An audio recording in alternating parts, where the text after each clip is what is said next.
ஏசில இருந்து தண்ணீர் ஒரு டியூப் வழியா கொஞ்சம் கொஞ்சமா வெளியேறத நீங்க பார்த்திருப்பீங்க. அப்படி அந்த தண்ணீர் எதுக்காக ஏசில இருந்து வெளியேறுது, அந்த தண்ணீரை நாம பயன்படுத்தலாமா இல்ல வேணாமா, எல்லாமே நீங்க தெரிஞ்சுக்க இந்த வீடியோவை ஸ்கிப் பண்ணாம ஃபுல்லா பாருங்க.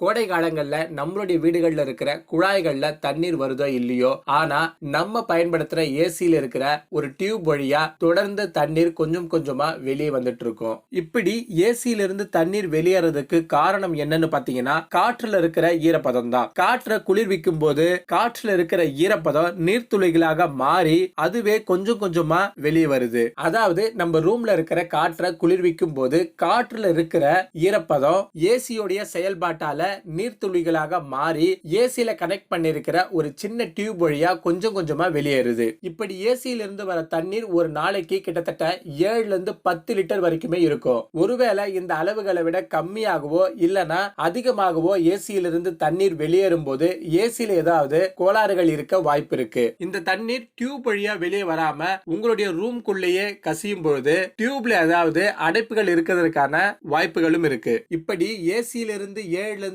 10 லிட்டர் வரைக்கும் வர தண்ணீர் பாதுகாப்பானதான்னு கேட்டீங்கன்னா நிச்சயமா பாதுகாப்பான தண்ணீர் தான். ஆனா அது நீங்க பயன்படுத்துறத பொறுத்து தான். நீங்க நினைக்கலாம் ஒருவேளை ஏசில இருந்து வர தண்ணீர்ல கெமிக்கல் இருக்குமேனு. ஆனா ஏசில இருந்து வெளியேற்றப்படுற நீர்ல எந்தவித நச்சு பொருட்களும் இல்லைங்கிறது தான் உண்மை. அப்போ ஏசில இருந்து வர தண்ணீரை பயன்படுத்தலாமான்னு கேட்டீங்கன்னா நிச்சயமா பயன்படுத்தலாம். ஆனா எதுக்கு பயன்படுத்தலாம்னு பாத்தீங்கன்னா, நகரங்கள்ல தண்ணீர் பஞ்சம் அதிகமாகவே இருக்கும். அப்படி நகரங்கள்ல இருக்கிறவங்க பல பேர் மாடி தோட்டங்கள் மூலமா காய்கறிகளை விளைவிப்பாங்க. அந்த செடிகளுக்குமே இந்த ஏசில இருந்து வர தண்ணீரை நீங்க பயன்படுத்தலாம். இல்லனா அழகுக்காக செடிகளை வளர்க்கறவங்களும் இருக்காங்க. அவங்களுமே இந்த தண்ணீர் எடுத்துட்டு போயிட்டு அந்த செடிகள்ல விடலாம். ஒருவேளை நீங்க இந்த மாதிரி செடிகளுக்கு பயன்படுத்தலனா வீட்ல பர்னிச்சர்ஸையோ இல்லனா வீட்டை துடைக்கவோ இல்லனா சுவரை துடைக்கவோ தரையை கழுவுறதுக்காகவோ இந்த ஏசில இருந்து வர தண்ணீரை நீங்க பயன்படுத்திக்கலாம். அப்படி இல்லனாலுமே காரு பைக் வச்சிருப்பீங்க, அதை கழுவுறதுக்காக கூட ஏசில இருந்து வர தண்ணீரை நாம பயன்படுத்தலாம். இந்த தண்ணீர்ல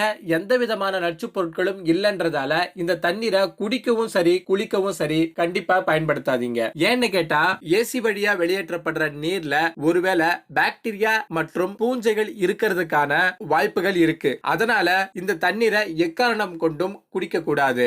அப்போ குளிக்கலாமான்னு கேட்டீங்கன்னா அதுவுமே செய்யக்கூடாது. ஏன்னு பாத்தீங்கன்னா ஏசி வழியா வெளியேற தண்ணீர்ல pH லெவல் மாறி இருக்கும். இதனால மனிதர்களும் சரி செல்ல பிராணிகளையுமே சரி இந்த தண்ணீர்ல குளிக்க வைக்கிறது கூடாது. இந்த வீடியோ உங்களுக்கு பிடிச்சிருந்தா லைக் பண்ணுங்க, கமெண்ட் பண்ணுங்க, உங்க ஃப்ரெண்ட்ஸுக்கும் ஷேர் பண்ணுங்க. இது போல யூஸ்ஃபுல்லான வீடியோக்கள் உங்களுக்கு தொடர்ந்து வேணும்னா நம்ம சேனலுக்கு சப்ஸ்கிரைப் பண்ணுங்க.